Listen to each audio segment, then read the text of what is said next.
Good afternoon, Lewiston-Porter. This is Paul Casari, Superintendent of Schools. I normally put out a email message, written message, but I thought this week I'd like to do a video message to talk a little bit about some of the issues that we've been facing here at the district over the past week or so.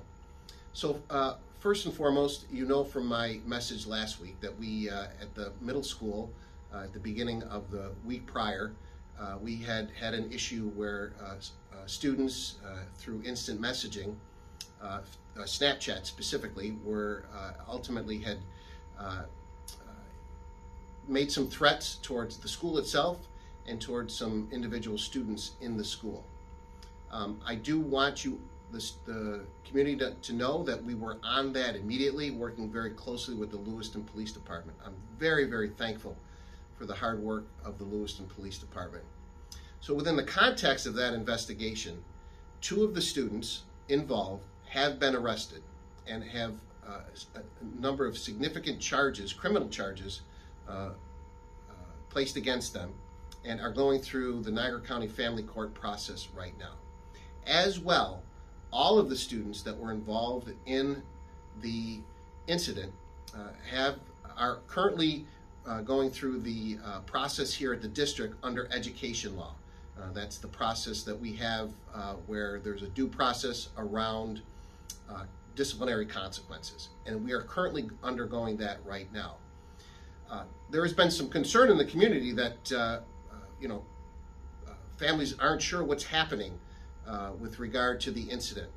I hope families will understand that when we're talking about students, whether it's a family court issue or you're talking about disciplinary matters here at the school district, that there is a required level of confidentiality. I hope that I can assure the community that this matter is being treated very seriously.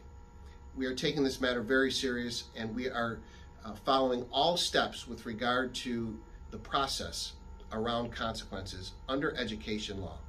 Our school attorneys are involved, and we will do everything we can to make sure that this school community is safe and that the appropriate consequences are leveled once due process has been given to all of the students involved.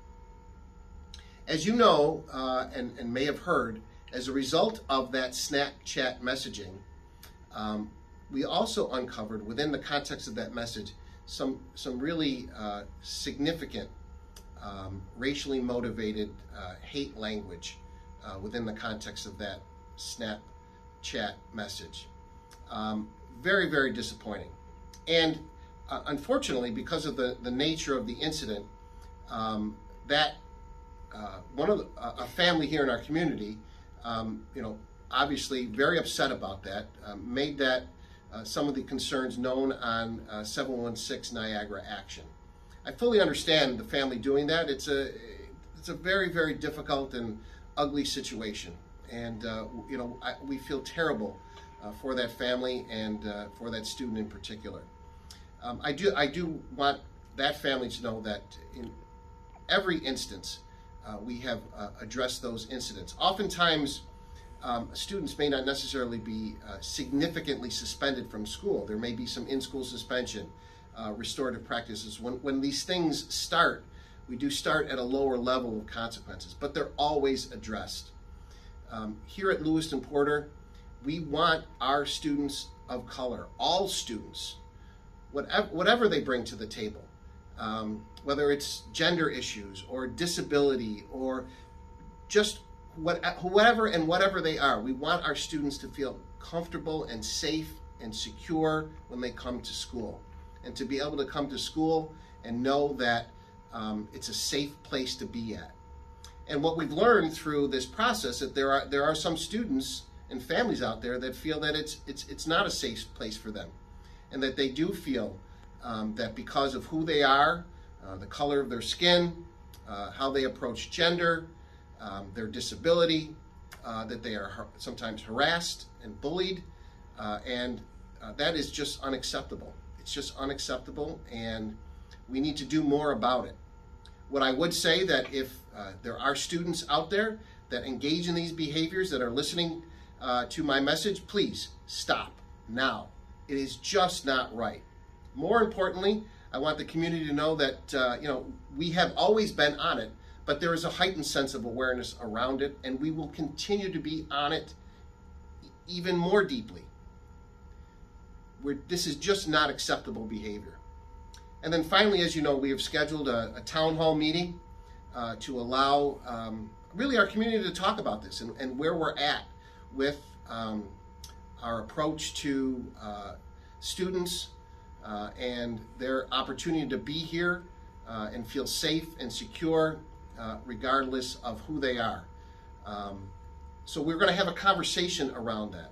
We've got a keynote speaker, Dr. Anna Barrett, who is a teacher and resident teacher here in the city of Lockport City Schools. She's also taught at Niagara University.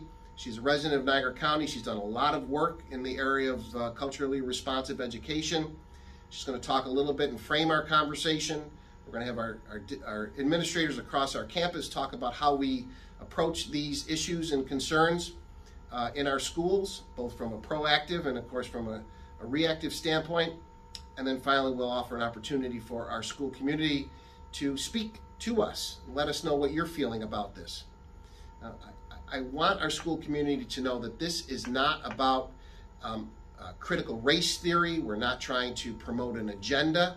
This is simply about Lewiston-Porter trying to be responsive to our complete student body, all of our students, and allowing them to have an opportunity to come to school and to feel safe, to feel secure, to feel included in everything we do. That's what this conversation is about. I've received a number of emails wondering, what am I trying to do and where am I going with this conversation? We do not teach critical race theory here at Lewiston-Porter. This is not what this is about. This is not a political agenda meeting. This is about our school community creating an opportunity for people to come together out of respect, out of kindness and caring for each other. That is what we are trying to promote through this process. So I thank you for listening to me. I hope you all have a great weekend. More importantly, I just wanted to update you on where we are with all of the issues that we're facing currently right now, and to give you a little further detail on the town hall meeting on April 7th at 6 p.m. in the high school auditorium. We will have a flyer out very shortly on our website that you can kind of see exactly what that evening will look like. But we hope that our community will come out in support of what we do, but more importantly, to ask questions, to help us understand concerns so that we can be better as a school community. Thanks and have a great weekend.